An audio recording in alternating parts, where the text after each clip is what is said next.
très grande fréquence. Donc il faut évidemment augmenter. Là, le phénomène commence à s'apercevoir puisqu'on est déjà plus à 3 volts. Donc on constate qu'aux alentours, donc il y a un décrochage qui s'effectue à peu près pour 1 MHz. Donc on est limité en fréquence déjà. Donc, mais on ne peut amplifier donc que pour des fréquences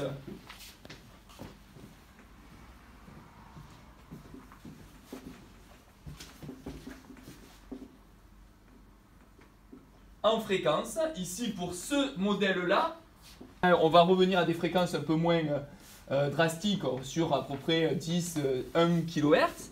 Et je vais revenir avec vous sur ce modèle que nous sommes en train d'étudier, c'est-à-dire qu'on va pouvoir maintenant changer l'amplitude d'entrée et on va constater que pour une certaine valeur d'amplitude, on va avoir un petit souci à arriver à un moment. Donc je vais continuer jusqu'à ce qu'on constate évidemment que ça y est, on l'a. On voit bien que le signal de sortie, là je ne peux pas trop le bouger parce qu'il arrive aux limites de ce qu'il est capable de... Il ne peut pas aller au-delà de 5 volts. Mais on voit bien déjà la tension qui sature. Donc évidemment, on est limité aussi par la tension d'entrée.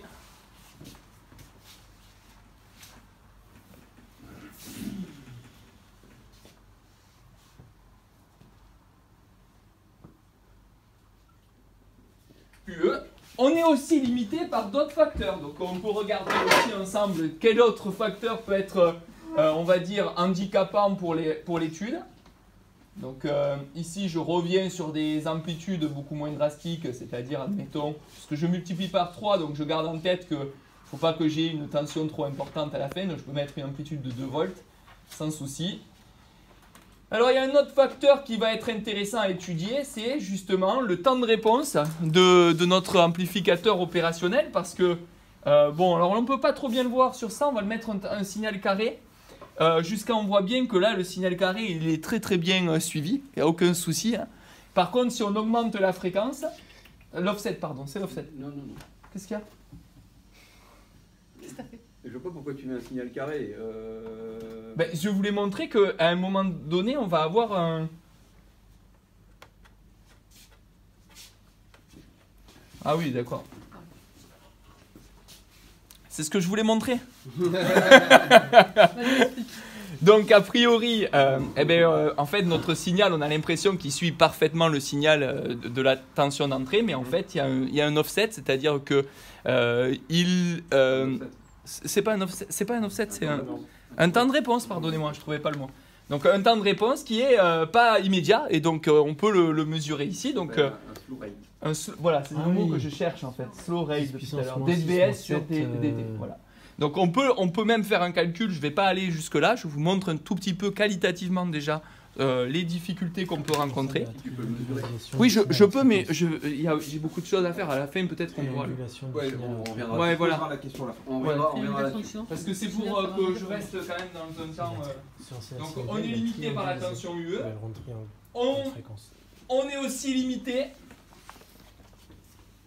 limité par le slow rate. Alors une dernière chose, on est aussi limité par quelque chose que là, ici, je ne vais pas vous montrer et qui sera intéressant dans la dernière partie. On a aussi des intensités qui sont de l'ordre de maximum 10 mA en sortie. Et ça, c'est limitant, puisqu'on a Imax en IS max qui est de 10 mA, ce qui veut dire qu'on ne peut pas avoir de forte intensité en sortie de l'amplificateur opérationnel. Donc, certes, on peut augmenter la tension, mais on est limité. Mais pourquoi tu ne peux pas le montrer là? Je pourrais le montrer, mais j'ai pas décidé de vous le montrer. En fait. Voilà. Comment tu fais pour le C'est montrer? la question. Alors, comment je pourrais le montrer? Ben, c'est très simple. Je prends une résistance de 10 ohms et je mesure avec un ampère-mètre. C'est bien ça. C'est-à-dire qu'au lieu de sortir directement sur le stylo, on met en sortie effectivement une petite. pour la sortie une résistance de. Tu peux mettre Oui, un peu plus. Ouais. Une fois quelque chose et puis de diminuer progressivement et de voir que alors que tu ne satures pas en tension, tu vas saturer en dessous de 15 volts. Ta sortie elle sature à 15 volts avec une résistance faible. tu vas saturer, tu peux saturer à 5 volts ou à 10 volts, sachant que tu as 10 mA ou 30 mA, ouais, c'est ça. voilà, tu peux calculer à partir de quelle tension tu satures. Là, c'est saturation. On peut le montrer à la fin ou on peut le montrer maintenant si vous voulez. On reviendra. Ouais, voilà. On est